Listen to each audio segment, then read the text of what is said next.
మాయా మాయా మాయా మాయా తలుపు తీ మాయా మాయా ప్లీజ్ చెప్పేది అర్థం చేసుకో తలుపులు ఎందుకు వేసా మాయా మాయా ఏమైంది మాయా ఏం జరిగిందో చెప్పు మాయా ప్లీజ్ బాబు గారు.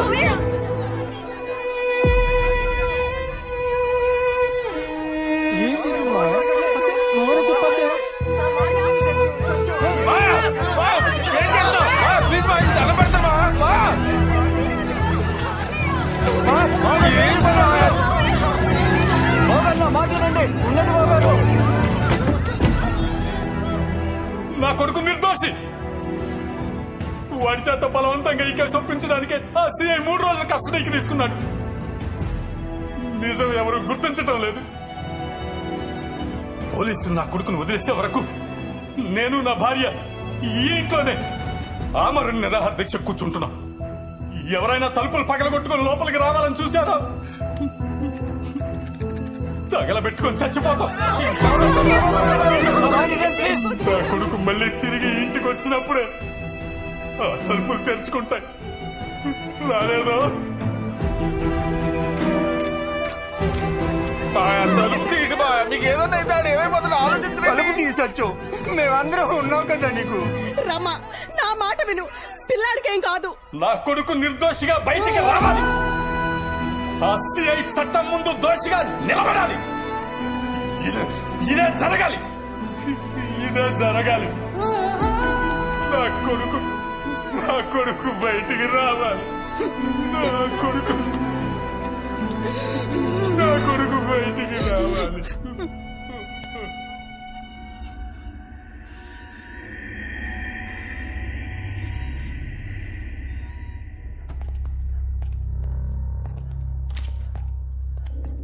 ఏమైనా తిన్నాడా? లేదు సార్. తినిపించండి అయ్యా, లేదంటే ఇప్పుడే పోయేలా ఉన్నాడు. కేసు ఒప్పుకోవాలిగా. లేపు.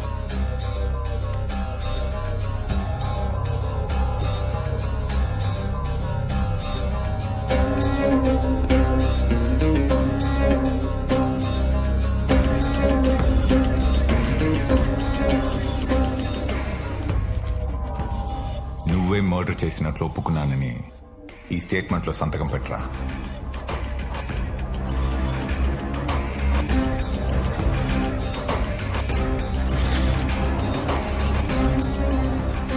అసలు పెట్టుకుని వాడితో పెట్టించుకో.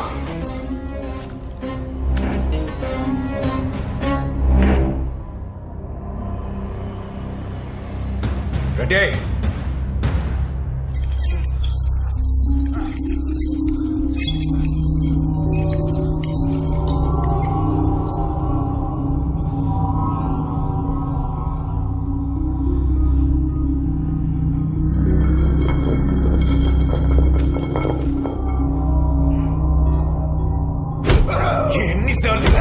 ఎన్నిసార్లు ఒప్పుకోరా.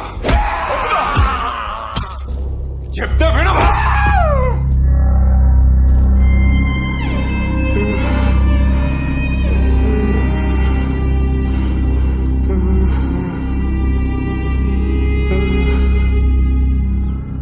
నిన్న రాత్రి నుంచి ఆమరణ నిరాహార దీక్ష కూర్చున్న అతని తల్లిదండ్రులకి సపోర్ట్ గా కాలనీ వాళ్ళు అలాగే ఫ్రెండ్స్ ఈ దీక్షలో పాల్గొంటున్నారు. వీళ్ళంతా సూర్యప్రకాష్ నిర్దోషి, ఎలాంటి తప్పు చేయలేదంటున్నారు.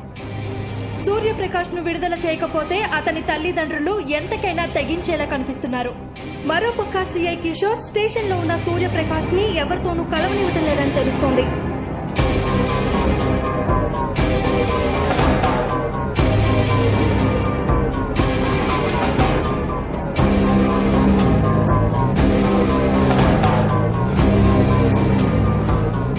రెడ్డి, ఏ కేసుకి ఇంత టైం పట్టలేదయ్యా. వాడిని నీట్గా రెడీ చేయి. రేపు పొద్దున వాడితో పని ఉంది.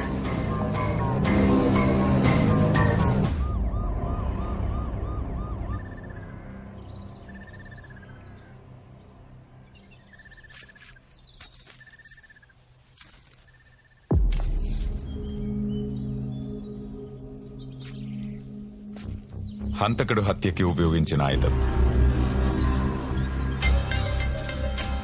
రెడ్డి సార్. సాక్షుల్ని పిలువు. రండయ్యా. నమస్తే సార్. పేర్లేంటి? పాండు సార్. సీను సార్. వాళ్ళ దగ్గర సంతకాలు తీసుకో. ఇక్కడ సంతకం పెట్టండి.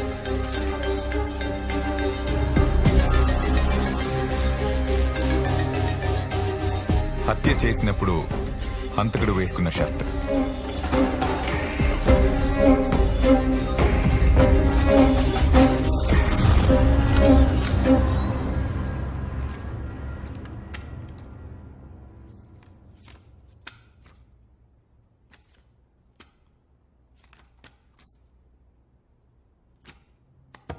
ఇతని తరపున వాదించడానికి డిఫెన్స్ లాయర్ వచ్చారా?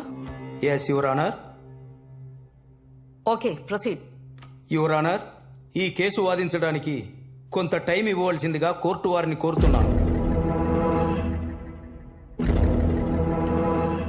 బండి సూర్యప్రకాష్ కి 14 రోజులు కోర్టు రిమాండ్ విధిస్తోంది. మేడం, నన్ను 3 రోజులు సెల్లో పెట్టి బాగా కొట్టారు మేడం. ఆ షర్ట్కి ఆ కత్తికి నాకు ఏ సంబంధం లేదు మేడం. ఇదంతా ఈ సీఐ కిషోర్ ప్లాన్ చేశాడు మేడం. Please madam, please. మీ తరపున మీ లాయర్ మిమ్మల్ని జైల్లో కలుస్తారు. మీరేం చెప్పాలనుకున్నారో మీ లాయర్కి చెప్పండి. బండి సూర్యప్రకాష్ కి తన లాయర్ని కలుసుకునే అవకాశం కల్పించాల్సిందిగా కోర్టు ఆదేశిస్తోంది.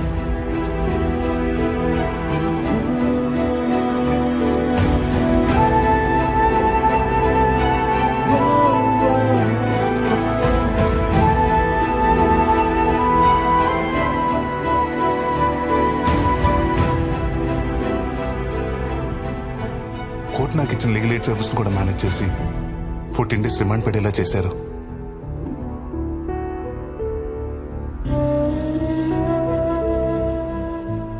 రిమాండ్కి వెళ్ళిన మరుసటి రోజు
నాన్న, మనకెందుకురా ఏసీ?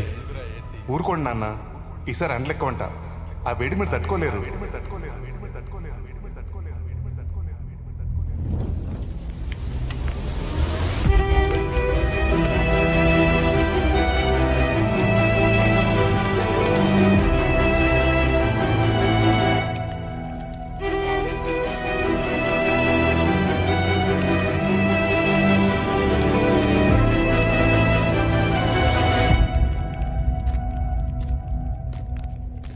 తప్పలేదురా.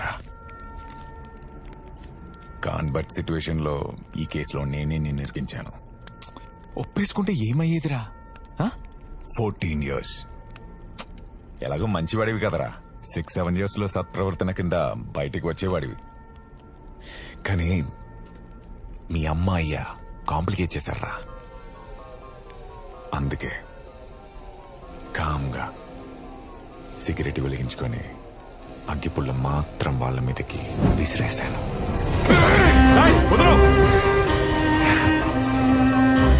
అప్పుడు బతికిస్తారేమో అని చిన్న డౌట్ వచ్చిందిరా.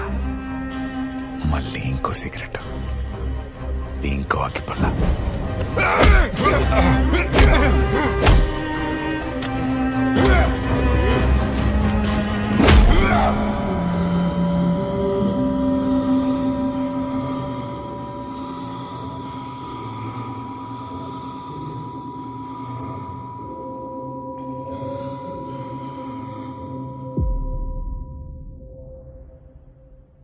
చంపేశారు భయ్యా. డ్యూటీలో ఉన్న పోలీస్ ఆఫీసర్ని కొట్టానని నా మీద ఇంకో కేసు ఫైల్ చేశారు.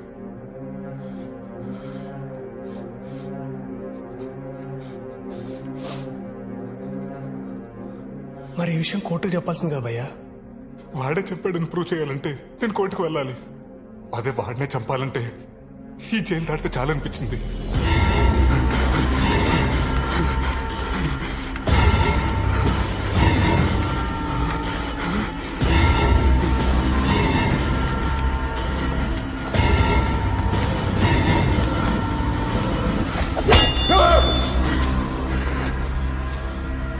తప్పించుకోవటానికి 2 సార్లు ట్రై చేశాను.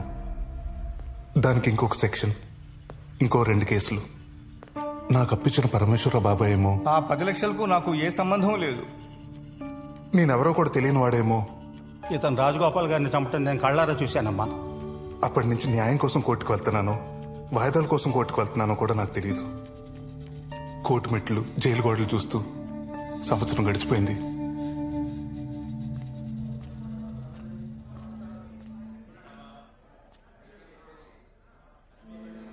నేను కలవడానికి మీనాక్షి వాళ్ళ నాన్నగారు వచ్చారు. రండి అంకుల్.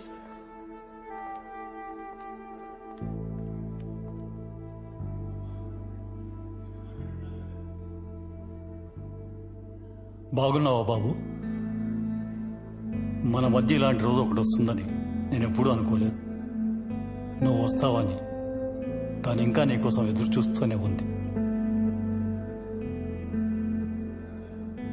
ఎప్పుడు బయటకు వస్తావో తెలియకుండా ఎంతకాలం అని ఎదురు చూడ్డాం.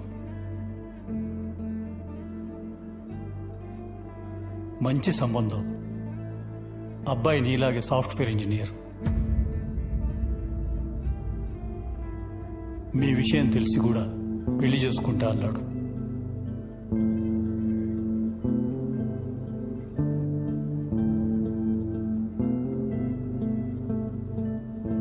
నిజమే మీనాక్షి, నేనెప్పుడు వస్తానో తెలియదు. అసలు వస్తానా రానో కూడా తెలియదు.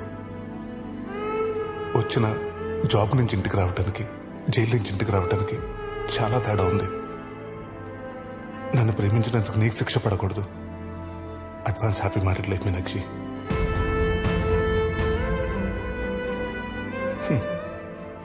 నువ్వు అనేదాను కదా, పిల్లలు చెప్పడానికి ఒక కథ ఉండాలని. అవును, ఇప్పుడు అది నీకుంది. బాయ్.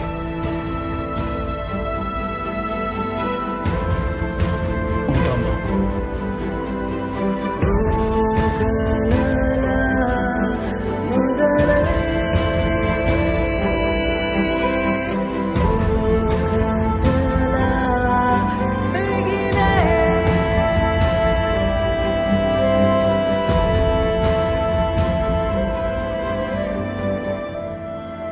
ములాఖత్ అంటే మామూలుగా మాట్లాడడానికి వస్తారనుకున్నాను కానీ ఇలాంటి డెసిషన్ తీసుకుంటారనుకోలేదు బా. నువ్వేం డెసిషన్ తీసుకున్నారా? నేనేం డెసిషన్ తీసుకుంటాను? రే, నన్ను కలవటానికి ఇంకెప్పుడు ములాఖాతుకు రావద్దు బా. నువ్వు ఇక్కడికి వస్తున్నావని ఆ కిషోర్ గడికి తెలిస్తే నేనేమైనా చేస్తాడు. ఆయన నేను చూసుకుంటానులే బా. ఆయన నువ్వు లోపలికి వెళ్ళు. నేను ఇష్టపడే వాళ్ళందరూ